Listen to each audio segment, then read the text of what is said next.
Good morning, ladies and gentlemen. My name is Simpson Chikasa. And my name is Muskan Upreti. Together, we make up the energetic team of Resource Fuel, a mobility company. So the last thing I think about when we're traveling in Kathmandu is the public transportation we have there. Once, the last time I was traveling on a microvan, which is a small van that's a public vehicle, the conductor crammed me and 36 other people in a vehicle that had the capacity of 16. I had to stand up in an uncomfortable manner as the van was a feet shorter than me, and I had to worry about someone picking my pocket as I couldn't feel my wallet or my phone. Apart from the inconvenience that's present in public transportation, the problems of harassment, SALT is adamant, especially to the women population in public transportation. Likewise, apart from the inconvenience, the small streets of Kathmandu are filled with public buses and vans. These large vehicles cause congestion and traffic in the small streets of Kathmandu, and even if we have a lot of these vehicles, they don't frequent as often, so they're still not able to satisfy the demand for the passengers.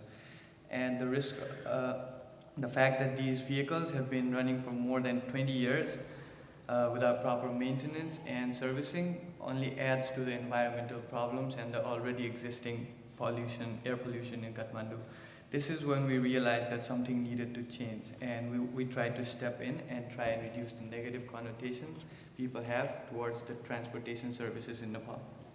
So, as my friend here, Muskan has indicated, the transport situation in Kathmandu right now is dire, and the transport players right in the market right now do not offer any feature resolutions. This is where Resource Fuel steps in. Resource Fuel is a mobility company offering a Topless bicycle sharing service, which has been initiated in China, USA, and the UK, with many advantages that we think can apply into the current market that we want to go into. The Topless bicycle service offers reliability and convenience, as anybody can access these bicycles when they want and where they want. In addition to this, it's much more safe as nobody is at risk of being harassed or at the risk of being pickpocketed whilst they're riding our bicycles. Our primary concerns as we enter into this market is offering an eco-friendly solution, which will mean that our environment is safer and also means that there's less CO2 produced. In addition to this, we want to offer safety for our passengers and a faster way of moving from point A to point B. So, our solution. We provide on-demand and convenient modes of travel, which is safer and easier than riding a public transportation, like the crowded bus that I talked about. We provide personal vehicles for travel, which is comparable to a taxi, but at a way cheaper price. How it works is we have talked with a few IT solution companies like Radiant Infosys or Bereng, who will be creating an app for us tailored to the needs of our market. After we launch our app, users will be able to register themselves using their national ID, which will enable us to contact these customers in case we have any problems or issues with them. After that, after they're registered in the system, they can use our app to track the location of our bikes. Our bikes will be equipped with a smart lock, which has a inbuilt GPS that will enable users to find track the location of the nearest bike. After they track in and access the bike, they can use this app to scan the QR code that's going to be present in the bike. When the app scans the QR code, it'll send the information to our servers, which will send the info to the lock, and it'll unlock our bikes. The user can now go about his ride and use the bike as per his needs. After he's done with using the bike, he'll properly park our bikes and manually lock our smart lock.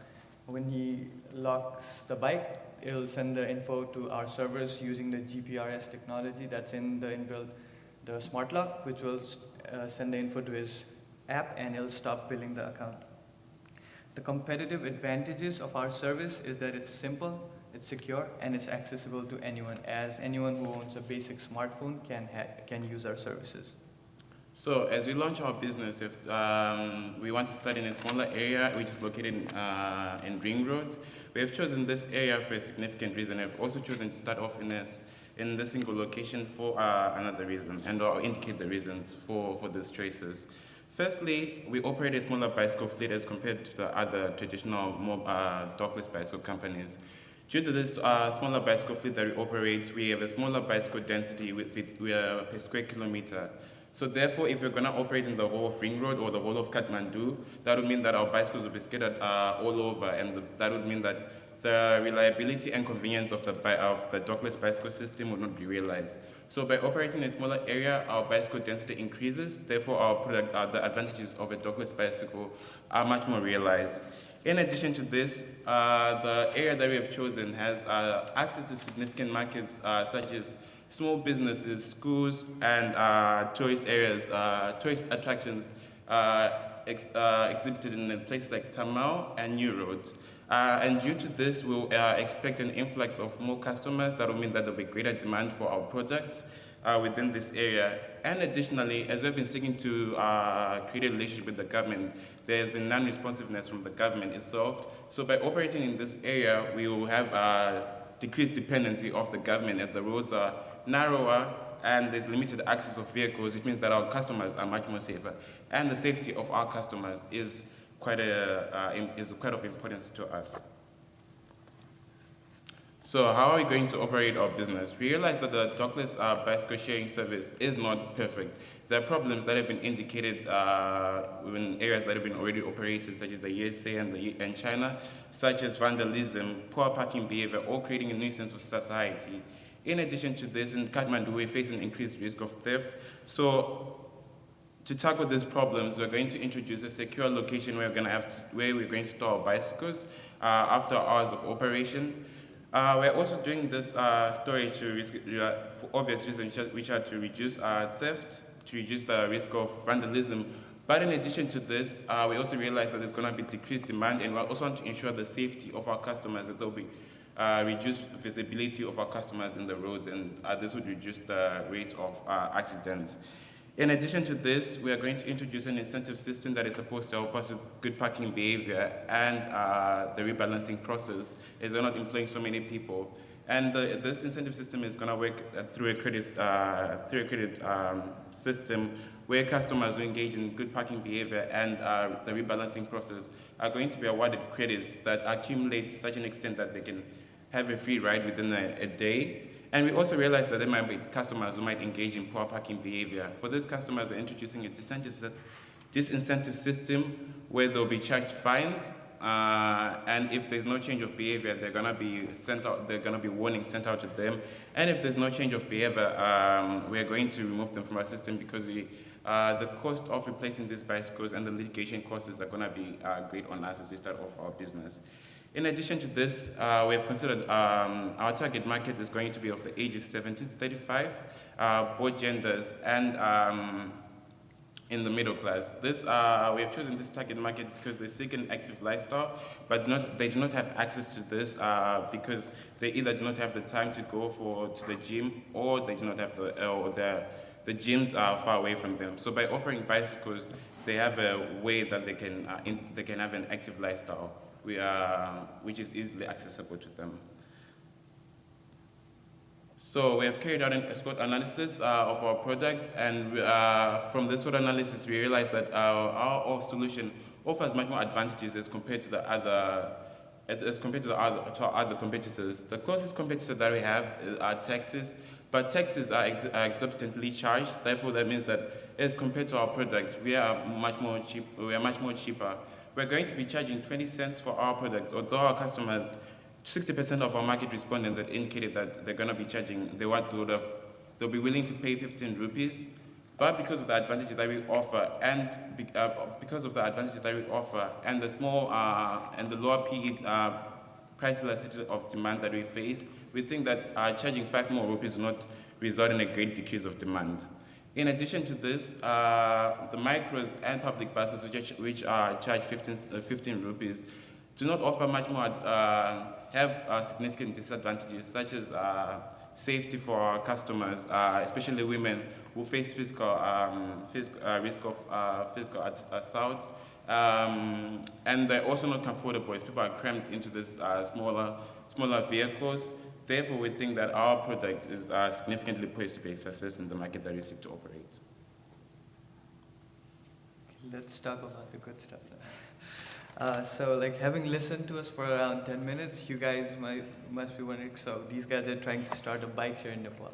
But this system is existing, like it exists basically in everywhere else, right? So why wouldn't you just take a pre-existing service and apply there instead of trying to do all these stuff?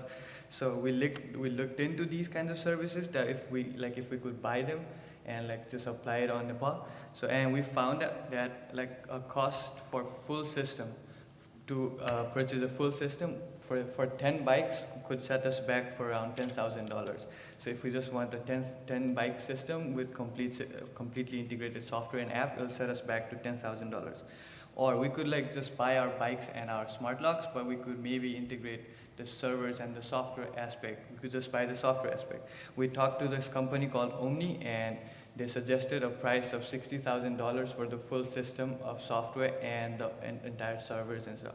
So these bigger companies only target corporations which have hundreds of thousands of dollars lying in their bank accounts. But since we do not have access to such funds, we need to adjust and tailor to our own needs and requirements and try to meet the demands and cause a social impact on a place such as Nepal in the most cost-effective manner.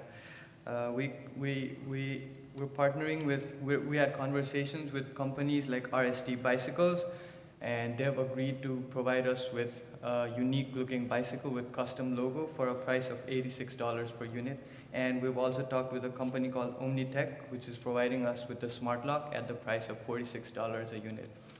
Considering shipping and handling, we've accounted the cost for each bike for $100 and a cost for each smart lock at $50. We're also talking with IT solution companies like Radiant and Breng, who have agreed to make the app for us at the price ranging from $1,000 to $1,200. And since we're like a service providing company and not a IT company, we'll be renting out server space from the service providers in Nepal, which is going to be very cheap, like $100 per unit, which is cheaper for us in the long run since we're operating on a smaller scale. And since if we expand in the future in more than 1,000 bikes in our system, then we'll think about maintaining our own servers. Factoring in these costs, we'll be able to have a system of 100 bicycles running at the cost of $21,800. For our projected income statements, we've made a few reasonable assumptions. We did a market research and found out that around 80% of the people, the general population, is not satisfied with the current transportation services, but still 75% still use it more than twice a day because of the lack of alternatives. Looking into our market research we did and factoring in looking at the companies who are operating in similar businesses across the globe, we made an assumption that we'll have an average of 2 full rides per bike. That's 4 rides in total per bike per day. And we're assuming this to be the case for 26 days a month because we have 4 Saturdays as holidays, so we'll only be working 26 days a month. Factoring in these assumptions, we've come up with the following revenues and expenses for our first 3 years. Also we'll be investing every other year. We'll be investing $7,500 in new bikes and also for the maintenance and replacing the old and damaged bikes that we might have. And this will give us a revenue of 14% on our first year, and which will go up by 20% on the second and 32% on the third year. By second year, we'll be having 150 bikes, and in the third year, we'll have. So we have invested $7,500, but we assume that there's going to be some bikes that would be needing maintenance or replacements. So we've only considered 150 bikes on the third year as well. But however, due to effective advertising and brand establishment, we're making an assumption that the number of rides will go up from 4 rides per day to 6 rides per day on the third year, which is going to give a boost to our income, to our revenues on the third year. And this is our projected cash flow. Uh, so, uh, so in the first year, we'll have the revenue coming in will be quite low compared to the investment we have, which will go down on the second year again because we'll be investing $7,500 on newer bikes. But after the second year and through third years and the years to follow, we expect to have a decent and standard cash revenues, cash inflows coming in. So having lived in Kathmandu for 18 years, I can testify to the problem that exists for the daily commuters. And while I had the privilege to have to find alternatives by using my own personal vehicles, most of the people in Nepal do not, because the tax on private vehicles can go as high as 250%. So it's not very accessible to most of the general population. So we want to change this and provide a more green and easy alternative to consumers in Nepal, and also possibly expand in neighboring countries in the future. So through my partner here, most currently boast of the market knowledge of where we're going to be entering. We know the risks that we face, and we believe and are sure that the Topless bicycle program that we're going to offer is going to succeed. And we believe that Muskan is going to be leading the company. We're going to share the financial duties, and I'm going to be heading the marketing department. We believe that the future is green, and we believe that we're starting now with the Topless bicycle program that we're going to offer. And we believe that the program that we're going to offer is going to lead to cleaner air for our communities, more efficient transportation. That means people can move faster from point A to point B. And we believe that this is a good initiative to start. Thank you.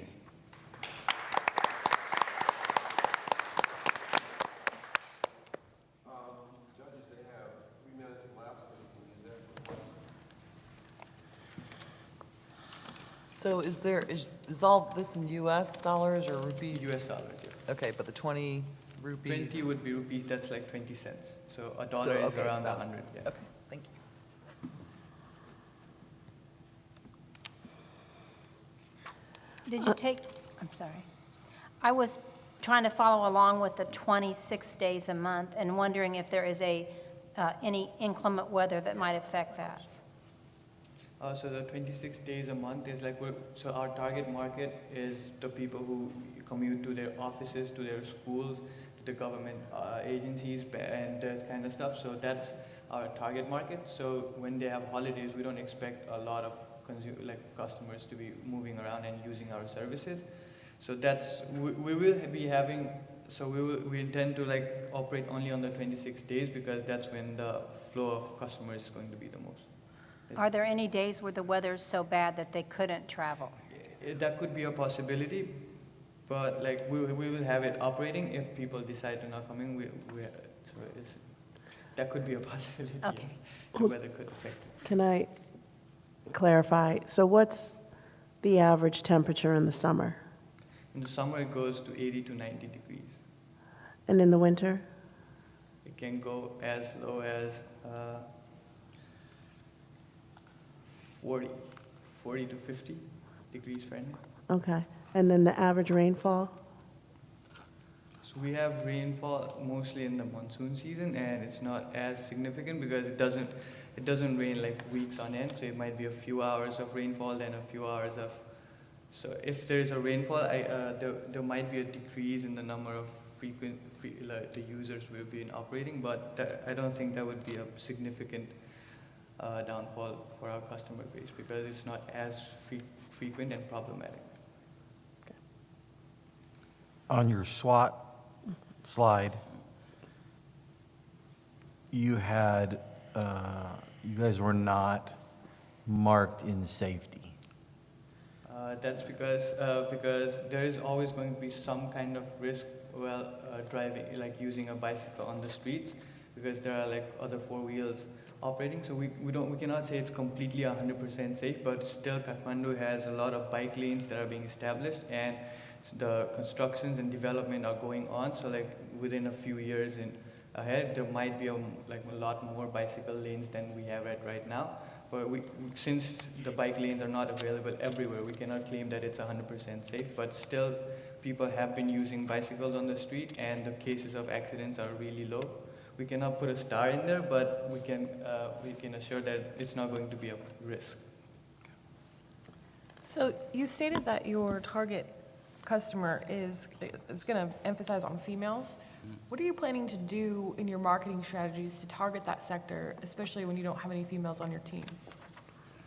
I believe that the lack of inconvenience right now is already a factor that the factor that will help us shift the demand from the public transportation to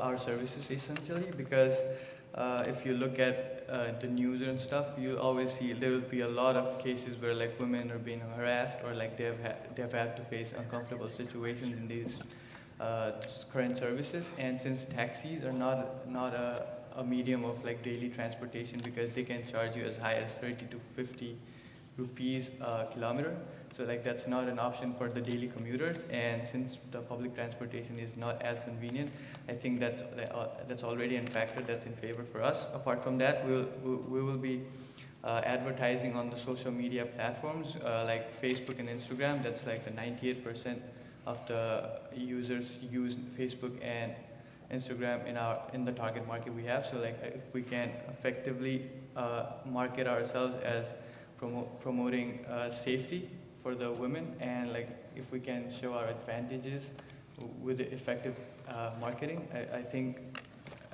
the women population will be more prone to shift to our services.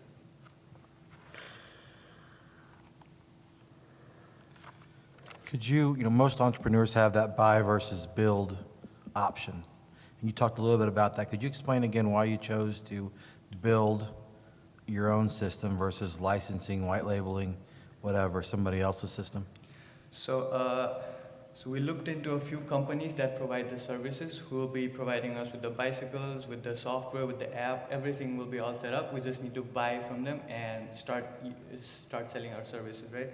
But like if we want a system with 10 bicycles, with the complete system, for 10 bicycles, they ask a price of around $10,000. And that would mean like if we have 20,000, we would only be able to invest in 20 bicycles. And if we think about, so let's say we're not buying this entire service, we'll be having our own bikes and the locks, but we want their software and their integrated system. That would mean, so these companies are targeting the bigger corporations who have thousands of bikes in their system. So like I talked to a company called Omni Technologies, and they said that they would be providing us with the complete software. They'll be providing us with a dedicated server, but this will cost around $60,000 a set. So this is for businesses that have like 5,000, 10,000 bikes in their system. But with the funds we will be utilizing, it is not an option for us. So we needed to have the most bikes possible with the least cost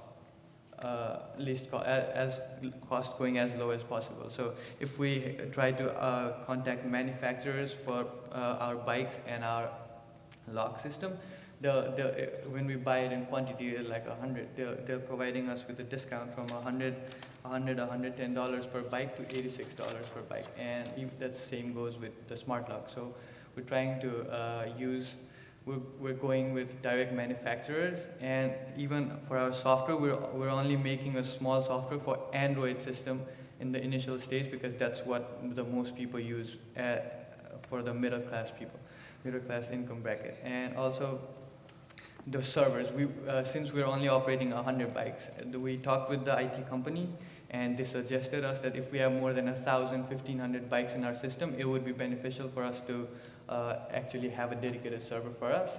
But if we want to do that right now, it will be more like an IT company than a service provider, because it's a lot of resources and a lot of investment goes into maintaining a server. So we discussed that it would be the most beneficial if we rent out a server space from the pre-existing server providers, because this will reduce our cost to around $100 a month, and we will have support from the service providers in case anything goes wrong. And they also assured me that if for some reason if the system goes down, we'll be having backups. And since we only need to be tracking when the bikes were on, turned on and turned off in a sense, we don't need to have our entire data in the servers. So we can back up the data, and even if the servers go down for some time, we can still have access to the information, so which is not going to be a problem for us. And so in this way, like, the cost goes down.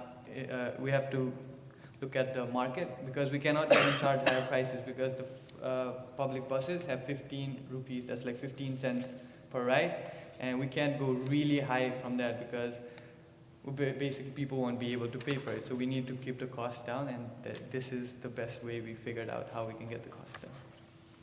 One last burning question from the judge.